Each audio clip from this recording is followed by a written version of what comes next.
ಕಳೆದ ವರ್ಷ 2021ರಲ್ಲಿ ಸಂಸತ್ತಿನಲ್ಲಿ ಅನುಮೋದನೆಗೊಂಡಂತಹ 3 ಕೃಷಿ ಕಾಯ್ದೆಗಳು ಅವು ರೈತ ವಿರೋಧಿ ಆದಂತಹವು, ಕರಾಳ ಕಾಯ್ದೆಗಳು ಅಂತೇಳಿ ದೇಶದ ಒಂದು ದೊಡ್ಡ ರೈತ ಸಮೂಹ ಪ್ರತಿಭಟನೆಗೆ, ಚಳುವಳಿಗೆ ಇಳಿದಿತ್ತು. ಕಳೆದ ವರ್ಷ ನವೆಂಬರ್ 26ನೇ ತಾರೀಕಿನಿಂದ ಅವರು ವಿಶೇಷವಾಗಿ ಪಂಜಾಬ್, ಹರಿಯಾಣ, ರಾಜಸ್ಥಾನ ಈ ಭಾಗಗಳ, ಉತ್ತರ ಪ್ರದೇಶ ಈ ರಾಜ್ಯಗಳ ರೈತರು ದೆಹಲಿಗೆ ಒಂದು ರೀತಿಯಲ್ಲಿ ಮುತ್ತಿಗೆ ಹಾಕುವ ತರಕ್ಕೆ ಬಂದು ಅಲ್ಲಿ ದೆಹಲಿಗೆ ಅವರಿಗೆ ಪ್ರವೇಶ ಕೊಡದೇ ಇದ್ದ ಕಾರಣಕ್ಕಾಗಿ ಅಲ್ಲಿ ಹೈವೇಗಳಲ್ಲಿಯೇ ಬೀಳ್ಬಿಟ್ಟಿದ್ರು. ಲಕ್ಷಾಂತರ ರೈತರು. ಆ ಕೃಷಿ ಕಾಯ್ದೆಗಳು ತಂದರೆ ನಮಗೆ ಬೆಂಬಲ ಬೆಲೆಯಲ್ಲಿ ಕಷ್ಟ ಆಗುತ್ತೆ, APMC ಸಂಪೂರ್ಣವಾಗಿ ನಾಶವಾಗಿಬಿಡುತ್ತೆ, ರೈತರಿಗೆ ಒಂದು ಹೆಚ್ಚು ಬೆಳೆ ಬೆಳೆದಾಗ ಅವರಿಗೆ ಯಾವುದೇ ತರಹದ ಸಪೋರ್ಟ್ ಸಿಸ್ಟಮ್ ಇರೋದಿಲ್ಲ, ಹಾಗಾಗಿ ನಾವು ಕೃಷಿಯನ್ನೇ ತ್ಯಜಿಸಬೇಕಾದಂತಹ ಒಂದು ವಾತಾವರಣ ನಿರ್ಮಾಣವಾಗುತ್ತೆ, ಇದು ರೈತರ ಪರವಾಗಿಲ್ಲ, ಅವರ ವಿರುದ್ಧವಾಗಿದೆ ಅನ್ನುವಂತಹ ವಿಚಾರವನ್ನು ಇಟ್ಕೊಂಡು ಅವರು ಪ್ರತಿಭಟನೆ ಶುರು ಮಾಡಿದ್ರು. ದೇಶದ ನೂರಾರು ರೈತ ಸಂಘಟನೆಗಳು ಅದಕ್ಕೆ ಬೆಂಬಲ ಕೊಟ್ಟರು. NDA ಪಕ್ಷ ಏನು ರಂಗದಲ್ಲೇ ಇರುವಂತಹ ಹಲವು ಪಕ್ಷಗಳು ಸಹ ಅದಕ್ಕೆ ಒಂದು ರೀತಿಯಲ್ಲಿ ಸಹಮತ ವ್ಯಕ್ತಪಡಿಸಿದ್ವು. ಇನ್ನು ವಿರೋಧ ಪಕ್ಷಗಳಂತೂ, NDA ಹೊರತಾದ ವಿರೋಧ ಪಕ್ಷಗಳಂತೂ ಈ ರೈತ ಹೋರಾಟಕ್ಕೆ ಬಹಳ ದೊಡ್ಡ ಮಟ್ಟದಲ್ಲಿಯೇ ಧ್ವನಿ ಎತ್ತುತ್ತಾ ಬೆಂಬಲ ಕೊಡ್ತಾ ಬರ್ತಿದ್ರು. ಆದರೆ ನರೇಂದ್ರ ಮೋದಿ ಅವರ ನೇತೃತ್ವದ BJPಯವರು ಅಥವಾ NDA ಸರ್ಕಾರದ ಹಲವಾರು ಜನ, BJPಯ ಬಹುತೇಕ ಮುಖಂಡರುಗಳು, ಸಂಸತ್ ಸದಸ್ಯರು ಸೇರಿದಂತೆ ಈ ಹೋರಾಟವನ್ನು ಅಲ್ಲಗಳೆಯುತ್ತಾ ಇದ್ಯಾರೋ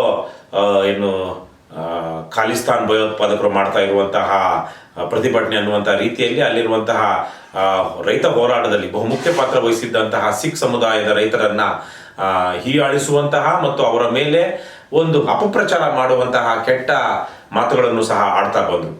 ಅಂತಿಮವಾಗಿ ಇವತ್ತು ನವೆಂಬರ್ 19, 2021 ನರೇಂದ್ರ ಮೋದಿ ಅವರು ಇವತ್ತು ಬೆಳಿಗ್ಗೆ ದೇಶವನ್ನು ಉದ್ದೇಶಿಸಿ ಮಾತನಾಡಿದಂಥ ಸಂದರ್ಭದಲ್ಲಿ ಅವರು ಇದು ನಿಜಕ್ಕೂ ರೈತರಿಗೆ ಒಳ್ಳೆಯದಾಗ್ತಾ ಇತ್ತು, ಆದರೆ ರೈತರಿಗೆ ಇದನ್ನ, ಒಂದು ವರ್ಗದ ರೈತರಿಗೆ ನಾವು ಇದನ್ನ ಸರಿ ಅಂತ ಹೇಳಿ ಒಪ್ಸೋದಿಕ್ಕೆ ಆಗಲಿಲ್ಲ. ಆ ಹಿನ್ನೆಲೆಯಲ್ಲಿ ನಾವು ಈ 3 ಕಾಯ್ದೆಗಳನ್ನು ವಾಪಸ್ ಪಡಿತಾ ಇದ್ದೀವಿ ಅಂತ ಘೋಷಣೆ ಮಾಡಿದ್ದಾರೆ. ಇದು ಒಂದು ರೀತಿಯಲ್ಲಿ ಸ್ವಾಗತಾರ್ಹವಾದ ಬೆಳವಣಿಗೆ. ಕರ್ನಾಟಕ ರಾಷ್ಟ್ರ ಸಮಿತಿ ಪಕ್ಷವೂ ಸಹ ಒಂದು ವರ್ಷದಿಂದ ನಾವು ಹೇಳ್ತಾನೆ ಬರ್ತಾ ಇದ್ದೀವಿ, ಕೃಷಿ ಅನ್ನುವಂತಹದ್ದು ರಾಜ್ಯಗಳ ವ್ಯಾಪ್ತಿಗೆ ಬರುವಂತಹ ಒಂದು ವಲಯ. ಅಲ್ಲಿ ಸ್ಥಳೀಯವಾಗಿಯೇ ರಾಜ್ಯಗಳೇ ಯಾವುದೇ ಒಂದು ಪ್ರೋಗ್ರೆಸಿವ್ ಆದಂತಹ ಪ್ರಗತಿಪರವಾದಂತಹ ಕೃಷಿ ಕಾಯ್ದೆಗಳನ್ನು ತರೋದಕ್ಕೆ ರಾಜ್ಯಗಳಿಗೆ ನಾವು ಅಧಿಕಾರ ಕೊಡಬೇಕು, ಅದನ್ನೇ ಅವರಿಗೆ ಆ ಅವಕಾಶವನ್ನು ಕೊಡಬೇಕು. ಯಾಕೆ ಅಂದರೆ ಭಾರತ ಬಹಳ ದೊಡ್ಡ ದೇಶ, ವಿಭಿನ್ನ ಭೌಗೋಳಿಕ ಮತ್ತು ಸಾಂಸ್ಕೃತಿಕ ಹಿನ್ನೆಲೆಗಳಿರುವಂತಹ ದೇಶ. ನಮ್ಮದೇ ರಾಜ್ಯದಲ್ಲಿ ಕರಾವಳಿಗೆ ಒಂದು ತರಹದ ಕೃಷಿ ಪದ್ಧತಿಗಳಿರುತ್ತೆ, ಭತ್ತ ಬೆಳೆಯೋದನ್ನೇ ತೆಗೆದುಕೊಂಡಾಗ ಮಲೆನಾಡಿನಲ್ಲೇ ಇನ್ನೊಂದು ತರಹದ ಭತ್ತ ಬೆಳೆಯುವ ಪದ್ಧತಿ ಇರುತ್ತೆ, ಮತ್ತು ಬಯಲು ಸೀಮೆಯಲ್ಲೇ ಇನ್ನೊಂದು ತರಹದ ಭತ್ತ ಬೆಳೆಯುವ ಪದ್ಧತಿ ಇರುತ್ತೆ. ಒಂದೇ ರಾಜ್ಯ, ಒಂದೇ ಬೆಳೆ. ಹಾಗಾದ್ರೆ ಇನ್ನು ಹಲವಾರು ಬೆಳೆಗಳು, ಹಲವಾರು ವಿಭಿನ್ನ ಪ್ರದೇಶಗಳಲ್ಲಿ ಬೇರೆ ಬೇರೆ ಬೆಳೆಗಳಿಗೆ ಬೇರೆದೇ ಆದಂತಹ ಒಂದು ವೈವಿಧ್ಯತೆಗಳಿರುತ್ತೆ. ಮತ್ತು ಕರಾವಳಿಯಲ್ಲಿ 1 ಕ್ವಿಂಟಾಲ್ ಭತ್ತಕ್ಕೆ ಎಷ್ಟು ಖರ್ಚು ಬೀಳುತ್ತೋ ಅಷ್ಟು ಬಯಲು ಸೀಮೆಯಲ್ಲಿ ಬೀಳದೇ ಇರಬಹುದು, ಅಥವಾ ಕರಾವಳಿಯಲ್ಲಿ ಬೀಳದೇ ಇರಬಹುದು, ಅಥವಾ ಕರಾವಳಿಗೆ ಬೀಳುವಷ್ಟು ಬಯಲು ಸೀಮೆಗೆ ಬೀಳದೇ ಇರಬಹುದು. ಹೀಗೆ ಅಲ್ಲಿರುವಂತಹ ಕೂಲಿ ಜನರಿಗೆ ಕೊಡಬೇಕಂದ್ರೆ, ಕೃಷಿ ಕಾರ್ಮಿಕರಿಗೆ ಕೊಡಬೇಕಾಗಿರುವಂತಹ ಕೂಲಿಯಿಂದ ಹಿಡಿದು ನೆಲದ ಫಲವತ್ತತೆ ತನಕ ಮತ್ತು ನೀರಿನ ಲಭ್ಯ ತನಕ ಇವೆಲ್ಲವೂ ಬದಲಾಗುತ್ತೆ. ಹಾಗಾಗಿ ಒಂದು ಕರ್ನಾಟಕದಂತಹ ಭಾರತದಲ್ಲಿ ಸುಮಾರು ಒಂದು 4-5% ಭೌಗೋಳಿಕ ವಿಸ್ತೀರ್ಣ ಇರುವಂತಹ ಕರ್ನಾಟಕ ರಾಜ್ಯದಲ್ಲಿ ಇಷ್ಟೊಂದು ವೈವಿಧ್ಯತೆ ಇರುವಾಗ, ನೀವು ಇಡೀ ದೇಶಕ್ಕೆ ಭಾರತದಂತಹ ವಿಶಾಲವಾದಂತಹ ಮತ್ತು ಆಗಲೇ ಹೇಳಿದಾಗೆ ಭೌಗೋಳಿಕವಾಗಿ ಬೇರೆ ಬೇರೆ ರೀತಿಯಲ್ಲಿ ವೈವಿಧ್ಯವಾಗಿರುವಂತಹ ದೇಶಕ್ಕೆ ನೀವು ಏಕರೂಪದ ಕಾನೂನನ್ನು, ಇಂತಹ ವಿಚಾರಗಳಲ್ಲಿ ಹಲವಾರು ಏಕರೂಪದ ಕಾನೂನುಗಳು ಈಗಾಗಲೇ ಇದೆ, ಅದಿರಬೇಕು. ಆದರೆ ಇಂತಹ ವಿಚಾರದಲ್ಲಿ ಏಕರೂಪದ ಕಾನೂನನ್ನು ತರೋದು ಅದು ಕೆಲವೊಂದಷ್ಟು ರೈತರಿಗೆ, ಕೆಲವು ಭಾಗಗಳ ರೈತರಿಗೆ ಖಂಡಿತವಾಗಿ ಅನಾನುಕೂಲ ಮಾಡಿಕೊಡುತ್ತೆ ಮತ್ತು ಅವರಿಗೆ ಅನ್ಯಾಯವಾಗುತ್ತೆ ಅಂತೇಳಿ ನಾವು ಪ್ರತಿಪಾದಿಸ್ತಾ ಬರ್ತಾ ಇದೀವಿ. ಅದೇ ಕಾರಣಕ್ಕಾಗಿಯೇ ಕೇಂದ್ರ ಸರ್ಕಾರ ಈ 3 ಕೃಷಿ ಕಾಯ್ದೆಗಳನ್ನು ಹಿಂಪಡೆಯಬೇಕು ಮತ್ತು ಈ ಕೃಷಿ ಕಾಯ್ದೆಗಳು ಯಾವ ಪರಿಸರಕ್ಕೆ ನಿಜಕ್ಕೂ ಒಗ್ಗುತ್ತಾವೋ ಅಥವಾ ಅದರಿಂದ ಅಲ್ಲಿನ ರೈತರಿಗೆ ಸಹಾಯವಾಗುತ್ತೋ, ಅವರ ಸಬಲೀಕರಣವಾಗುತ್ತೋ ಅಲ್ಲಿಯ ರಾಜ್ಯಗಳನ್ನ ಮನವೊಲಿಸಿ ಅವರು ಇವರು ಏನು ಪ್ರಗತಿಪರವಾದಂತಹ ಕೃಷಿ ಕಾಯ್ದೆಗಳು ಅಂತ ಹೇಳ್ತಾ ಇದ್ದಾರೋ ಅದನ್ನ ಜಾರಿಗೆ ತರೋದಕ್ಕೆ ಅಲ್ಲಿನ ರಾಜ್ಯಗಳ ಸರ್ಕಾರಗಳಿಗೆ ಹೇಳಬೇಕು ಅಂತ. ಅದನ್ನ ಕೇಂದ್ರದ ಸರ್ಕಾರ, ಭಾರತ ಒಕ್ಕೂಟ ಸರ್ಕಾರ, ಇವತ್ತು ಆಡಳಿತದಲ್ಲಿರುವಂತಹ ಬಿಜೆಪಿ ಪಕ್ಷ, ಅವರ ಪಕ್ಷವೇ ಆಡಳಿತದಲ್ಲಿರುವಂತಹ ಹಲವಾರು ರಾಜ್ಯಗಳಲ್ಲಿ ತಂದು ಒಂದು ರೀತಿಯಲ್ಲಿ ಪೈಲಟ್ ಪ್ರಾಜೆಕ್ಟ್ ತರಕ್ಕೆ ಮಾಡಿ ತಿಳಿಸಬಹುದಿತ್ತು, ಖಾತ್ರಿ ಪಡಿಸಬಹುದಿತ್ತು. ಆದರೆ ಯಾವ್ಯಾವುದೋ ಕಾರಣಗಳಿಗಾಗಿ, ವಿಶೇಷವಾಗಿ ಇವತ್ತು ಕೇಂದ್ರದಲ್ಲಿರುವಂತಹ NDA ಸರ್ಕಾರ ಅದು ಒಂದು ರೀತಿಯಲ್ಲಿ ಶ್ರೀಮಂತರಿಗೆ, ದೊಡ್ಡ ದೊಡ್ಡ ಉದ್ಯಮಿಗಳಿಗೆ, ಇವರಿಗೆ ಮಾತ್ರ ಸಹಾಯ ಮಾಡುವಂತಹ ಅಥವಾ ಅನುಕೂಲವಾಗುವಂತಹ ಕಾಯ್ದೆಗಳನ್ನ ಮತ್ತು ಕೆಲಸಗಳನ್ನ ಮಾಡ್ತಾ ಇದೆ ಅನ್ನುವಂಥ ಒಂದು ಅಭಿಪ್ರಾಯ ಇದೆ. ರೈತರ ಆದಾಯವನ್ನು ನಾವು ದ್ವಿಗುಣ ಮಾಡ್ತೀವಿ ಅಂತ ಹೇಳಿದವರು ಈಗ ರೈತರು ಹಾಗೆ ನೋಡಿದ್ರೆ 5-6 ವರ್ಷಗಳ ಹಿಂದೆ ಎಷ್ಟು ಆದಾಯ ಇತ್ತು ಅದಕ್ಕಿಂತ ಕಡಿಮೆ ಇದೆ ಅಥವಾ ಅಷ್ಟೇ ಇದೆ ಅಂತ ಹೇಳ್ತಾ ಇದ್ದಾರೆ ಹೊರತು ದ್ವಿಗುಣವಾಗುವಂತಹ ಸಂದರ್ಭವೇ ಒದಗಿ ಬಂದಿಲ್ಲ ದೇಶದಲ್ಲಿ. ಹೀಗಾಗಿ ಇವೆಲ್ಲ ನೋಡಿದಾಗ ದ್ವಿಗುಣವಾಗಿದ್ದು ಯಾರ್ದು? ಸ್ಟಾಕ್ ಮಾರ್ಕೆಟ್ ದ್ವಿಗುಣವಾಯಿತು. ದೊಡ್ಡ ದೊಡ್ಡ ಶ್ರೀಮಂತರು $5-10 ಬಿಲಿಯನ್ ಒಡೆಯರಾಗಿದ್ದಂಥವ್ರು ಇವತ್ತು 20-30-50 ಕೋಟಿ $50 ಬಿಲಿಯನ್ ಒಡೆಯರಾಗಿದ್ದಾರೆ ಹೊರತು ಬಡ ರೈತ ಇವತ್ತು ದೇಶಾದ್ಯಂತ ಹಾಗೇನೆ ಇದ್ದಾನೆ. ಹಾಗಾಗಿ ಇವರು ರೈತ ವಿರೋಧಿಯಾಗಿಯೇ ತೀರ್ಮಾನಗಳನ್ನ ತೆಗೆದುಕೊಳ್ತಾ ಇದ್ದಾರೆ ಅನ್ನುವಂಥ ಒಂದು ಅಭಿಪ್ರಾಯ ಸಾರ್ವತ್ರಿಕ ಈ ಹಿನ್ನೆಲೆಯಲ್ಲಿ ಬಹಳ ದೊಡ್ಡ ಹೋರಾಟ ನಡೀತು. ನಿಜಕ್ಕೂ ಬಹಳ ದೊಡ್ಡ ಮಟ್ಟದ ಶಾಂತಿಯುತವಾದ ಹೋರಾಟ. ಮಧ್ಯದಲ್ಲಿ ಅಲ್ಲೊಂದಷ್ಟು ಸಲ ದೆಹಲಿಗೆ ಪ್ರತಿಭಟನೆ ಹೊರಟಾಗ ಅಲ್ಲೊಂದಷ್ಟು ಹಿಂಸಾಚಾರವಾಯಿತು.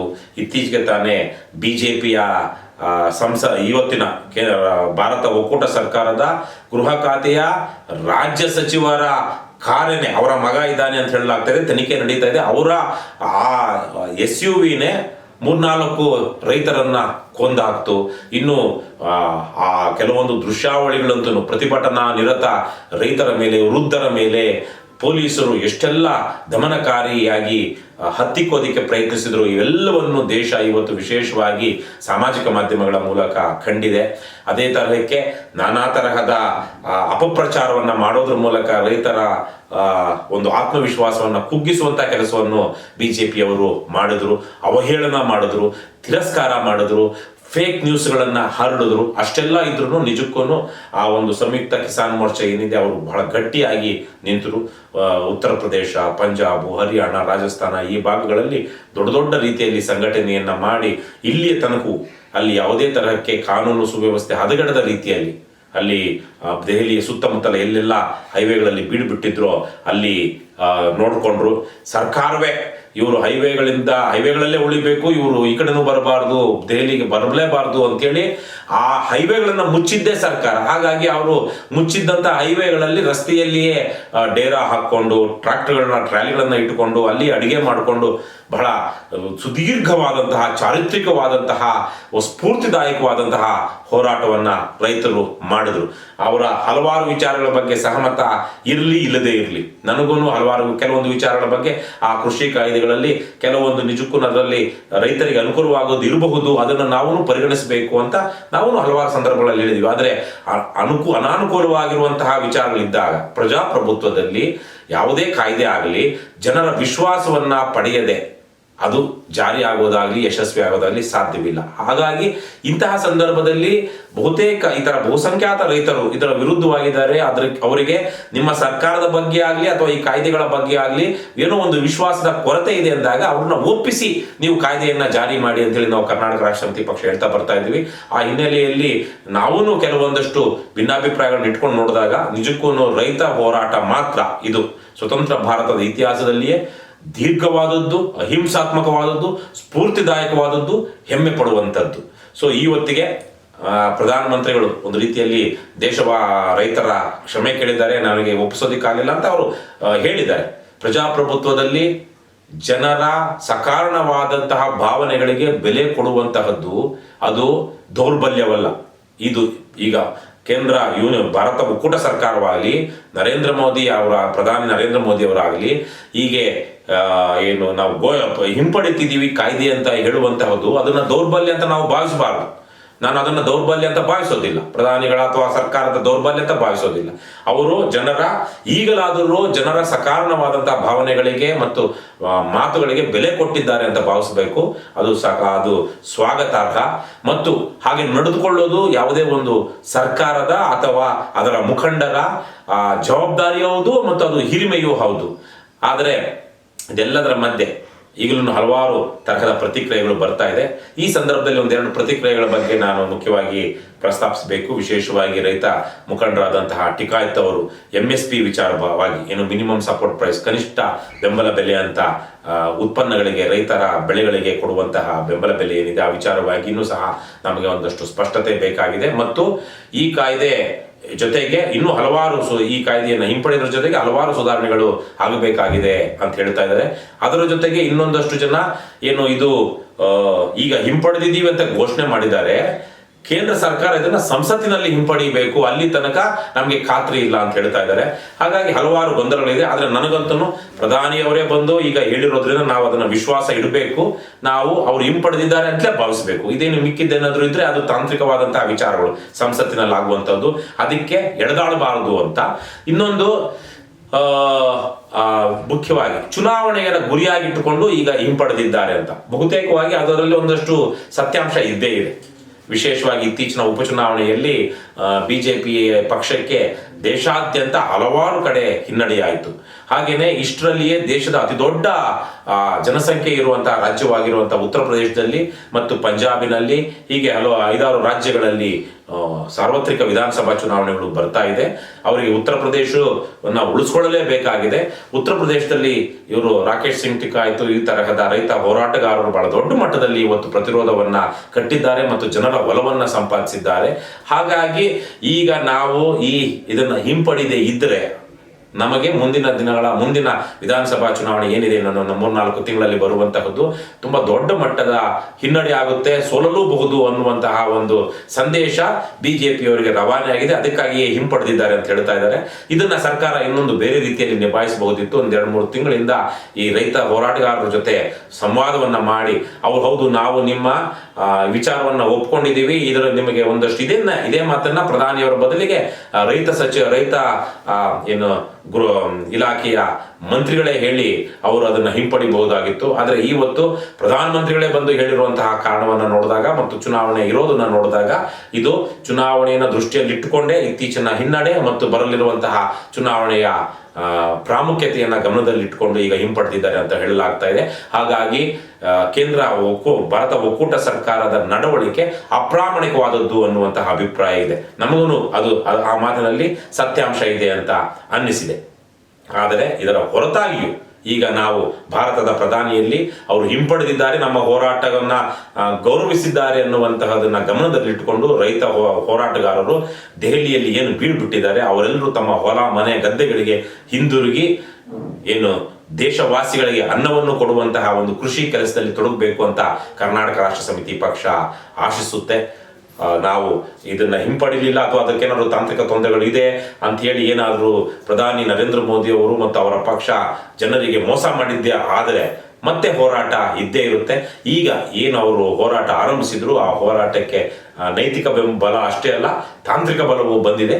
ಹಾಗಾಗಿ ರೈತರು ಶಾಂತಿಯುತವಾಗಿ ದೇಶವೇನು ವಿಶ್ವವೇ ಗೌರವದಿಂದ ಮತ್ತು ಸ್ಫೂರ್ತಿಯಿಂದ ನೋಡಬಹುದಾದಂತಹ ಒಂದು ರೈತ ಹೋರಾಟವನ್ನ, ಇಷ್ಟು ಲಕ್ಷಾಂತರ ಜನ ಪಾಲ್ಗೊಂಡಿದ್ದಂತಹ ಸುದೀರ್ಘವಾದಂತಹ ಹೋರಾಟವನ್ನ ಕಟ್ಟಿ ಸಾಧಿಸಿದಂತಹ ರೈತರಿಗೆ ನಾವು ಅಭಿಮಾನದಿಂದ ಧನ್ಯವಾದಗಳನ್ನ ತಿಳಿಸ್ತೇವೆ. ಅವರು ಸ್ಫೂರ್ತಿ ಕೊಟ್ಟಿದ್ದಾರೆ ಹೋರಾಟಗಾರರಿಗೆ. ಹಾಗಾಗಿ ಅವರು ಅದನ್ನ ಗಮನದಲ್ಲಿಟ್ಟುಕೊಂಡು ಅವರು ತಮ್ಮ ಹೊಲ ಮನೆ ಗದ್ದೆಗಳಿಗೆ ಹಿಂತಿರುಗಬೇಕು, ಕೃಷಿಯಲ್ಲಿ ತೊಡಗಬೇಕು, ಮತ್ತೆ ಮುಂದಿನ ದಿನಗಳ ಹೋರಾಟಗಳಿಗೂ ಸಹ ಸ್ಫೂರ್ತಿಯಾಗುವ ರೀತಿಯಲ್ಲಿ ಅವರು ನಡೆದುಕೊಳ್ಬೇಕು ಅಂತ ನಾನು ಈ ಸಂದರ್ಭದಲ್ಲಿ ಕೇಳ್ಕೊಳ್ತೀನಿ. ಹೆಚ್ಚಿನ ವಿಡಿಯೋಗಳಿಗೆ ಪ್ರತಿಧ್ವನಿ ಯೂಟ್ಯೂಬ್ ಚಾನೆಲ್ ಸಬ್ಸ್ಕ್ರೈಬ್ ಮಾಡಿ, ಬೆಲ್ ಐಕಾನ್ ಕ್ಲಿಕ್ ಮಾಡಿ.